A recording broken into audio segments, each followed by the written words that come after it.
ମୁଁ ଆଜ୍ଞା ଆପଣମାନଙ୍କ ପାଇଁ ନେଇ ଆସିଛି ଆଜିର କିଛି ଗୁରୁତ୍ୱପୂର୍ଣ୍ଣ ଖବର। ଭିଡ଼ିଓଟି ଶେଷ ପର୍ଯ୍ୟନ୍ତ ଦେଖନ୍ତୁ। ଭିଡ଼ିଓ ଭଲ ଲାଗିଲେ ଲାଇକ୍ କରି ଚ୍ୟାନେଲକୁ ସବସ୍କ୍ରାଇବ୍ କରନ୍ତୁ।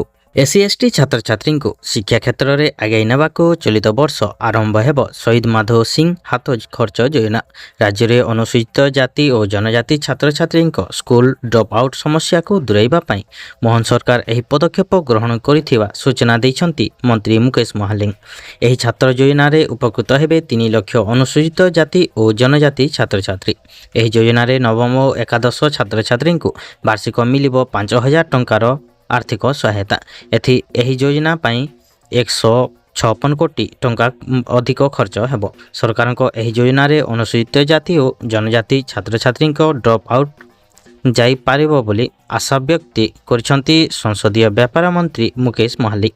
ବିଶେଷ କରି ବିଚ୍ଛିନ୍ନତା ଅଞ୍ଚଳରେ ଅନୁସୂଚିତ ଜାତି ଓ ଜନଜାତି ଛାତ୍ରଛାତ୍ରୀ ଆର୍ଥିକ ସମସ୍ୟା ଭୋଗୁଥିବାରୁ ସେମାନେ ଅର୍ଥାଭାବରୁ ଅଧାରୁ ପାଠପଢ଼ା ଛାଡ଼ି ଦେଉଥିବା ଲକ୍ଷ୍ୟ କରାଯାଉଛି। ଏହା ଏବେ ରାଜ୍ୟ ପାଇଁ ବଡ଼ ଚିନ୍ତାର କାରଣ ବୋଲି ବିଜେପି ବାରମ୍ବାର ଏହା ଉପରେ ଗୁରୁତ୍ୱ ଦେଇଆସିଛି। ତେବେ ଏହି ସମସ୍ୟାକୁ ଦୂରେଇବାକୁ ନିର୍ବାଚନ ଇସ୍ତାହାରରେ ଗୁରୁତ୍ୱ ଦେଇଥିଲା ବିଜେପି।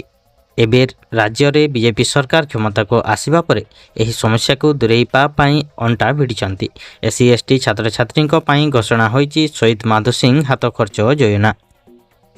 ରାଜ୍ୟର ପ୍ରତି ପଞ୍ଚାୟତରେ ହେବ ମଡେଲ ପ୍ରାଥମିକ ସ୍କୁଲ। ପ୍ରାଥମିକ ସ୍କୁଲ ଶିକ୍ଷାକୁ ସୁଦୃଢ଼ କରିବାକୁ ରାଜ୍ୟ ସରକାର ଏଭଳି ନିଷ୍ପତ୍ତି ନେଇଛନ୍ତି।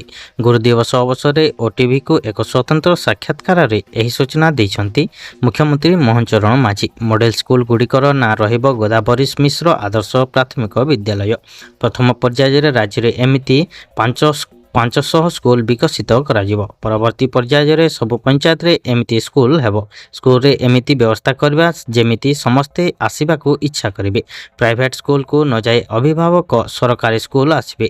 ଆମ ବିଦ୍ୟାଳୟକୁ ସ୍ମାର୍ଟ ବିଦ୍ୟାଳୟ ନ କରାଇବା ଯାଏଁ ଚୁପ୍ ବସିବିନି ବୋଲି ମୁଖ୍ୟମନ୍ତ୍ରୀ କହିଛନ୍ତି। ଶିକ୍ଷକତାରୁ ରାଜନୀତିକୁ ଆସିଥିବା ମୁଖ୍ୟମନ୍ତ୍ରୀ କହିଛନ୍ତି ଯେ ସେ ଶିକ୍ଷକତା କରିବା ସମୟରେ 300 ଟଙ୍କା ଦକ୍ଷିଣା ପାଉଥିଲେ।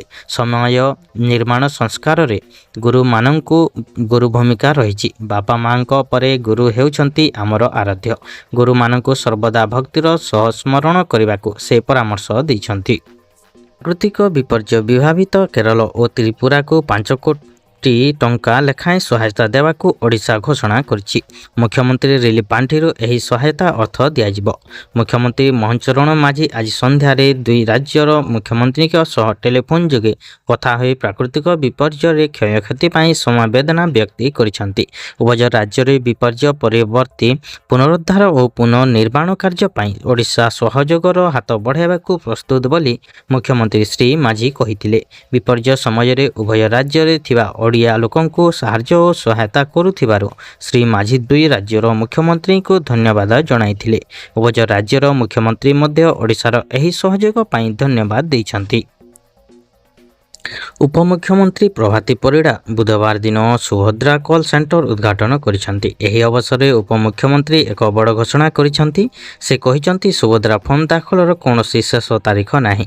ଶେଷ ଯୋଗ୍ୟ ହିତାଧିକାରୀ ଦାଖଲ କରିବା ଯାଏଁ ଫର୍ମ ଗ୍ରହଣ ହେବ ବୋଲି ଆଜି ଉପମୁଖ୍ୟମନ୍ତ୍ରୀ କହିଛନ୍ତି। ତାପରେ ବି ଯିଏ ଆବେଦନ କରି ତାଙ୍କୁ ବି ପ୍ରଥମ କିସ୍ତି ମିଳିବ। 17 ତାରିଖ ପରେ ବି ରେଜିଷ୍ଟ୍ରେସନ କଲେ ଟଙ୍କା ମିଳିବ।